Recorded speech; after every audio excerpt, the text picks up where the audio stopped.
Good morning from a gloomy suburban Idaho. I recently signed up for a marathon. This is my first ever marathon. Push myself, see what I'm made of, all that good stuff. But that doesn't mean I'm gonna not train legs. We're gonna crack into a full leg workout downstairs in the dungeon in the Faylash gym. But first, we have some important business to crack into. If you're new here as well, I'm Avery. I like to golf, lift, run. I own Gym Rat Golf.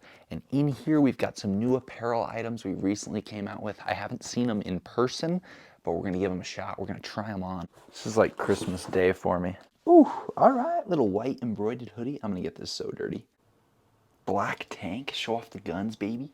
And a little blue tee. This is the tee Curtis Thompson, professional golfer on the Korn Ferry Tour, recently was wearing in the gym. So if you're interested, link above or below. All right, enough stalling. Time to go face my fears. Just gonna sit back, enjoy some coffee, into a full leg workout breakdown, and go over how I balance lifting and running at the same time. So to start things off, just getting warmed up, whether it's a long run or a lifting session. It's good to get loose, static, mobility, whatever. Just get loose. Now, I don't train my legs really any differently now that I'm prepping for a marathon and going hardcore on the distance running. The only thing I taper is maybe modifying when I train my legs, when I do my long runs, so I'm fresh for one or the other.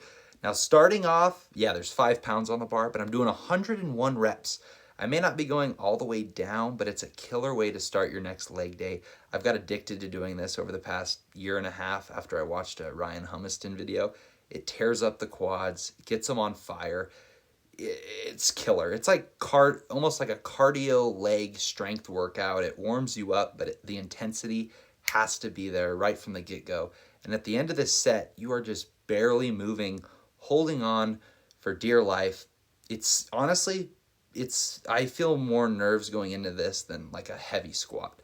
So to start off though, I start off with squatting, pressing movements, stuff like that. And I eventually work my way up in weight. Oh, grueling rep. Hold it, get deep, explode up, round the back, bad form. Hard though. Boom. Now worked my way up to just adding a 45 on, and I did about 22 reps. More depth here. I try to go as deep as I can. Then to 225 for 7, and then 225 for 6. So I incorporate some reps, some strength. We have a Smith machine at the Faylash gym, so I'm doing some narrow stance squats. My knee gives out here. That's what happens when you're training hard. That could have been bad. That was like an ACL injury.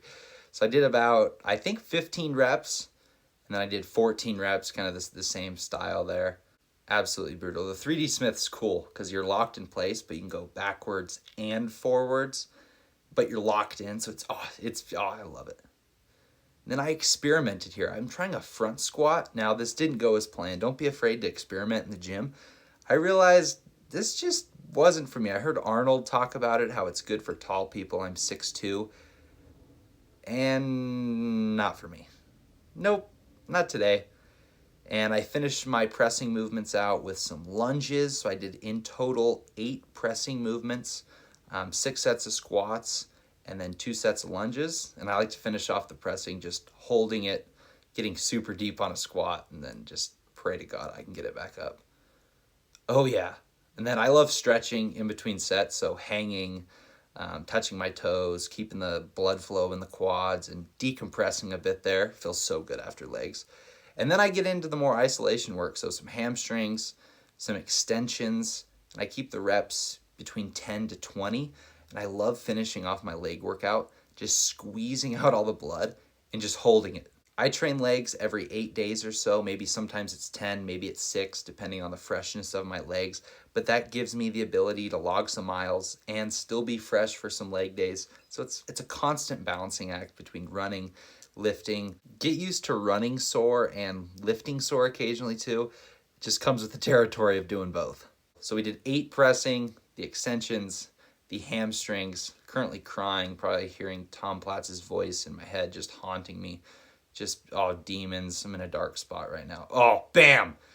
And then after that, we do some cardio. I'm definitely not going to run after doing legs, but maybe I'll do elliptical, maybe bike. Today I did 15 incline, 3 speed for half an hour of walking. Just good to get some blood flow, kind of some moderate, steady state cardio. You don't always have to be running. You can do other forms of cardio, of course. And we're done. That was a full-on leg workout for me as I'm prepping for a marathon. My leg size, they haven't gotten smaller, so I don't know what people are talking about when they say, oh, running is going to make your legs just magically smaller. As long as you're recovering right, you're eating right, you're still able to train hard and recover from your runs and go put the work in the gym, I don't see any reason why your legs are just gonna get smaller. When you're on a run and you feel your quads burning, I don't know how that just makes them smaller. Train hard, be smart. There's a balancing act between the two. It's an exciting journey, pushing ourselves mentally, physically. I love the lifting side of things, but I also love the running. When you're out there alone, oh God, it's mile 10 and I still got to get home and you're in the middle of nowhere. But then the grueling, the pump, all that, I love it. I'll see you guys in the next one. Thanks for watching. I'm excited for the marathon. Peace.